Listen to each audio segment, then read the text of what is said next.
Hello guys, hi everyone. నేను ఇప్పుడు ఎందుకు వీడియో తీస్తున్నానంటే సింగపూర్లో చాలా కేసెస్ అయితే వచ్చినాయి అనమాట, కోవిడ్ కేసెస్. సో సింగపూర్లోనే ఇన్ని కేసెస్ వచ్చినాయి అంటే మన ఇండియాలో మనం మాస్కులు లేకుండా ఎలా పడితే అలా తిరిగేస్తాం. సో కొంచెం జాగ్రత్తగా కేర్ఫుల్గా ఉండండి గాయస్. హ్యాండ్ హైజీన్ మంచిగా ఉంచుకోండి. బయటికి తిరిగినా కానీ మాస్క్ పెట్టుకోండి. శానిటైజర్ ఎక్కువ యూజ్ చేసుకోండి మంచిగా.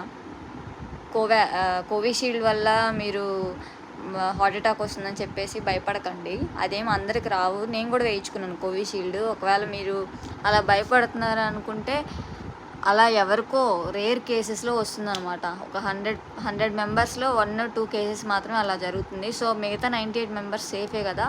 సో మీరేం దాని గురించి ఏం బాధపడవకండి, ఏం కాదు. నేను కూడా గ్యారెంటీ, ఎందుకంటే నేను కూడా కోవిషీల్డే ఎంచుకున్నాను. ఓకేనా. నా ఛానల్ ఎవరైతే సబ్స్క్రైబ్ చేసుకోవాలో సబ్స్క్రైబ్ చేసుకోండి.